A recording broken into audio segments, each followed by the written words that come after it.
hoe om te gaan met feestdagen.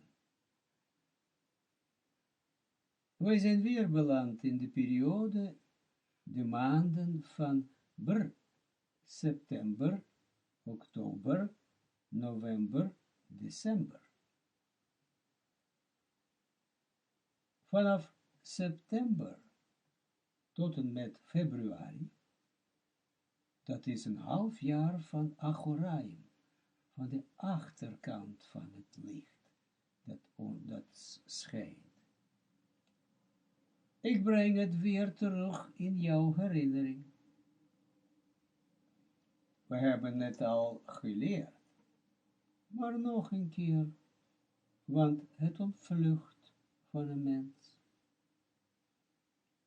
Wanneer die weer in deze periode komt, dan vergeet die dingen die wij eerder hebben geleerd.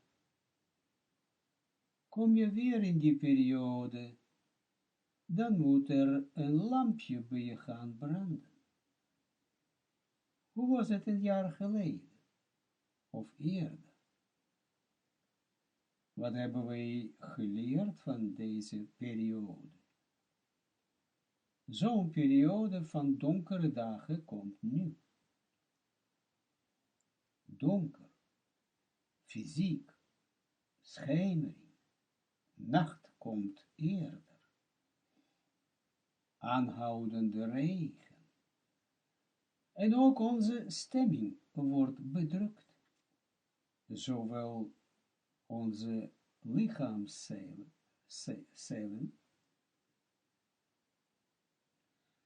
hebben deze openheid niet meer.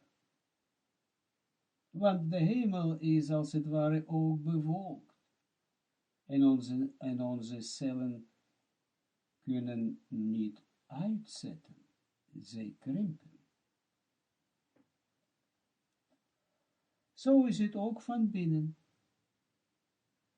Als je het niet bewust aanpakt, dan komen allerlei depressies, terneergeslagenheid, allerlei rare gewaarwordingen, dat zelfs tragedies. Alles wat je je aan kwaad kan voorstellen, komt in deze periode van september tot en met februari. Dat komt als een mens zich niet bewust is van deze tijd, deze periode. Iemand van jullie heeft mij vanmiddag een mailtje gestuurd en gezegd, ik doe niets aan Jodendom. Maar ik voel wel dat het de tijd is van Rosh Hashanah, het nieuwjaar. Dat is een tijd dat alle vier naturen voor de schepper staan, angst aanjagen. Niet alleen Joden weten van Rosh Hashanah, maar de hele wereld komt voor Hashem te staan. Niet per se dat zij een bezoekje aan de synagoge brengen, zoals zij dat doen. Maar de hele wereld trilt eigenlijk op allerlei manieren. Men begrijpt dat niet. Hoe dat komt. Kijk nou, 2 jaar geleden of zo was het dat juist op de dag van Yom Kippur bekend werd gemaakt. Al die ellende van die Amerikaanse banken. Dat was toen ik dat artikel heb geschreven. Alles ging naar de knoppen. Juist op Yom Kippur was de aankondiging van die verschrikkelijke financiële crisis. Het is altijd zo geweest. Want alles komt naar boven, alles wat verborgen is, alles wat leugen is, komt dan voor Hashem te staan. Alles wat mis is, komt tot onthulling en wordt beoordeeld. Wat betekent deze beoordeling? Let op, het doet er niet toe of iemand religieus is. Iedereen ervaart deze bedrukte, benauwde toestand vanaf september. En het wordt steeds krachtiger, een half jaar lang. Wij die Kabbala leren, begrijpen dat het schijnen van de voorkant pas komt na de correctie van de achoraim van de achterkant. We gaan eerst achoraim doen. Eerst komt licht van achoraim van de achterkant en daarna komt licht van de gar, 3 eersten onze kilim binnen. Wie dat half jaar consequent opbouwt, met blijdschap deze maanden van duisternis verdraagt, die komt dan tot het licht. Die gaat geweldig ervaren die maanden die volgen, vanaf Adar, de maand van de voorzomer. Dan is er al opluchting. Het is allemaal nodig. We hoeven niet te zitten wachten van, dan komt er weer voorzomer. En zal het weer lekker warm worden. Nee, want wij leven vandaag. Nu. Nu is de tijd, en nu is de tijd van achoraim, van de achterkant. Wij moeten aanpakken, leven deze achoraim, geduldig, dankbaar, in blijdschap. Want hier in deze 6 maanden van de jaarcyclus, krijgen wij de kracht om steeds naar hogere traptreden te komen. Daarom is er geen sprake van dat een slechte tijd is aangebroken, grijze dagen. Alles is absoluut noodzakelijk voor onze groei. Als iemand dan als het ware mij vraagt, ik heb niets meer met Jodendom en tradities te maken, maar ik voel wel dat Rosh Hashanah komt. Je voelt dan niets anders dan de tijd van Achoraim. Dat je daar een naam aan geeft, dat is iets dat jij hebt aangeleerd. Dat het nieuwe jaar komt. Natuurlijk klopt het wel dat in deze periode ook kalendarisch een mens voor Hashem komt. Het is een zware periode, dat klopt. Maar alleen vanuit het perspectief van de mens. De speciale dagen en feestdagen zijn gegeven aan de mens.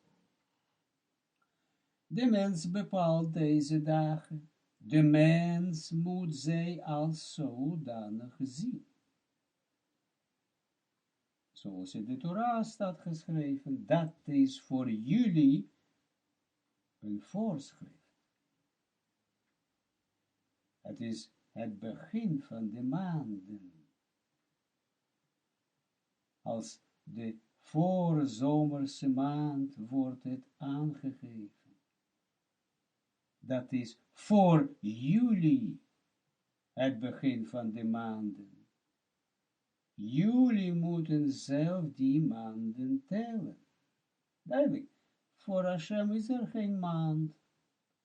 In de natuur ook zitten die maanden niet. Nee, het is voor de mens, aan de mens gegeven. Wie zegt dat het nieuwe maan is? De mens zelf ziet een teken. Maar dat is allemaal vroeger, toen de Sanhedrin, de grote vergadering er was, ging de maand in, na een getuigenis van 2 getuigen, die kwamen van de plaats waar de maan het eerste verschijnt. En dan kwamen zij naar Jeruzalem en hadden zij de tijd aangegeven wanneer dat was. Dat was het begin van de nieuwe maan. Daarom was het ingesteld. Soms wordt nieuwe maan 2 dagen gevierd. Waarom? Soms was er niemand in de omgeving van Jeruzalem, waar de grote vergadering zat. Maar zat iemand op een andere plaats en duurde het een dag voordat de eerste 2 getuigen konden aankomen in Jeruzalem. Je hoeft niet 2 dagen te vieren zoals zij doen, zoals zij deden, of zoals zij doen. Zij begrijpen niet hoe het in elkaar zit. Zij volgen gewoon blindelings de traditie. 1 dag is het nieuwe maan en men moet het 1 dag vieren. Maar hier op aarde worden speciale dagen ook door mensen. Hier aan de mens is gegeven om al die feestdagen te verkondigen, te weten wanneer die plaats zullen vinden. Natuurlijk komt het van boven. Maar boven bestaat geen Rosh Hashanah. Van boven bestaat geen Yom Kippur. Van boven bestaan geen speciale dagen. Geen Rosh Hashanah, geen Yom Kippur, geen Pesach.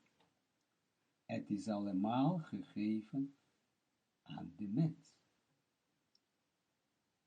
Daarom dat voor iemand die verder vordert in de Kabbala, zeg het zoals het in het Hebreeuws uitgesproken wordt, en niet Kabbala of Kabbala, Kabbala, het aspect tijd verdwijnt. Voor hem of haar verdwijnt de kalender. Ik bijvoorbeeld let mij al een tijdje niet op de kalender. Het interesseert mij niet meer. Ik zeg niet dat jij dat moet doen, want ieder heeft zijn eigen ontwikkeling. Ik maak geen propaganda om niet naar de datum te kijken. Ik had jullie altijd gezegd, kijk, dit zijn speciale dagen, met speciale uitwerking. Er is welwillendheid van boven in die dagen, en dat klopt ook. Ik zeg niet, follow me, volg mij, want ieder heeft zijn eigen ontwikkeling, zijn eigen weg naar de volmaaktheid. Voor mij bestaat geen kalender meer. Als ik een afspraak heb met het anders, natuurlijk heb ik ook een agenda. Maar ik bedoel geestelijk heb ik niet meer de behoefte. Heb ik dat niet meer nodig. Voor mij is het uitgestorven. Waarom? Omdat het van boven ook niet bestaat. Van boven zijn er geen feestdagen. Een mens groeit en eerst komt hij door de wereld van scheiding. Asiya, Yetzira, Bria. Door de werelden van scheiding, ja, 3 werelden van scheiding. Asiya, Yetzira, Bria. Die leeft nog in de scheiding van deze wereld en put niet uit de wereld absoluut. Die heeft dat wel nog. Die leven mee met al die feestdagen enzovoort. Ik spreek niet eens over de religieuze mensen, want dat is allemaal komedie wat zij doen. Yom Kippur, het is één grote komedie. Ja, wanneer men dat religieus, traditioneel ziet. Ik spreek alleen van de mens die werkt individueel aan zichzelf, zoals jullie. Jij mag dat wel doen. Jij mag denken aan Rosh Hashanah als dat jou goed uitkomt. Ik weet jouw niveau niet, geestelijk niveau. Maar voor mij bestaat het niet meer. Mijn vrouw moet soms zeggen, oh weet je, vandaag is Yom Kippur. Ik zeg dan, oh mooi, fijn, meegenomen. Of zij zegt, vandaag is Rosh Hashanah, oh mooi. Maar voor mij maakt het absoluut niet uit of het de dag van Pesach is, Rosh Hashanah of Yom Kippur. Ik ontvang van de wereld absoluut. En die is ondeelbaar, onscheidbaar. Voor mij bestaat wel panim en achoraim, de voorkant en de achterkant. Ja, van de dagen van. Dat wil ik ook graag aan jullie vertellen. Alles wat bestaat, bestaat uit panim en achoraim, de voorkant en de achterkant. Alles bestaat uit 10 sferot. En niet uit allerlei feestjes en andere dingen die gegeven waren aan het volk Israël en ook aan andere volkeren, om het verbond naar vlees te handhaven, ja, in geval van Israël, volk Israël. Zij moesten het naar vlees doen tot de komst van Yeshua. Christenen hebben dat overgenomen en precies hetzelfde gedaan. Alleen in plaats van die hebben zij een andere betekenis aan die feestdagen gegeven, vanuit hun perspectief, religieuze perspectief. Zij waren jaloers op de Joden. Ik ook. We hebben nu ook onze eigen feestdagen. Eigenlijk is dat verbond naar vlees. Terwijl het verbond naar vlees al niet meer geldig is voor Hakadosh Baruch Hu, voor de heilige gezegend te zijn.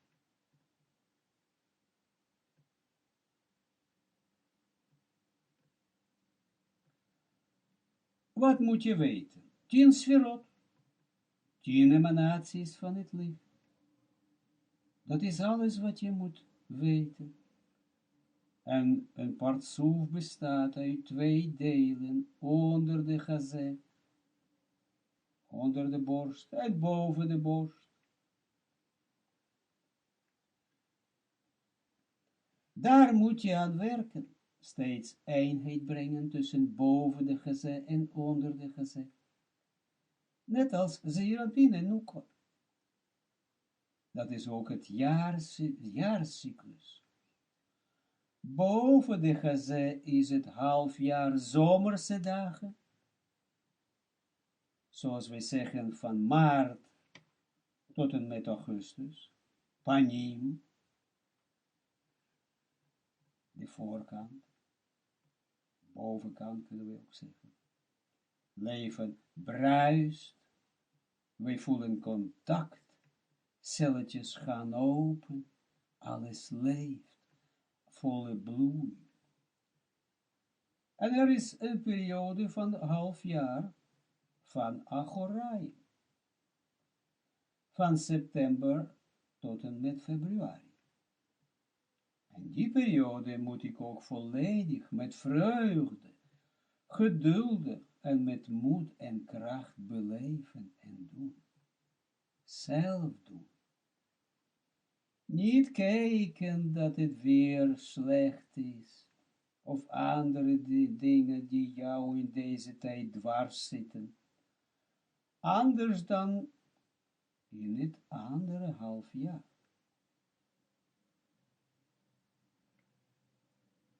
Of andere dingen die jou in deze tijd dwars zitten, anders dan in het andere half jaar, kunnen we zeggen, zo verbinden de zin. Maar in deze tijd is het net zoals goed en kwaad. Deze tijd komt overeen met kwaad, maar goede kwaad, goedaardige kwaad, dat heet gvorot. Een van twee krachten in het heelal. En vanaf maart is het een half jaar van chassadim. En nu is het een half jaar van gvorot. Streng. En ook die mogen wij hebben. Want ook daarmee bouwen wij onze krachten, onze partsoef. Het draagt allemaal bij aan onze persoonlijke, geestelijke vervulling. En als je weet dat het bijdraagt aan jouw groei, aan jouw ware geluk, aan de ontwikkeling van jouw ware ik en jouw vervolmaking, dan ga je met blijdschap uit het raam kijken en alles aanvoelen wat in deze maanden van duisternis plaatsvindt. Je gaat alles doen met blijdschap.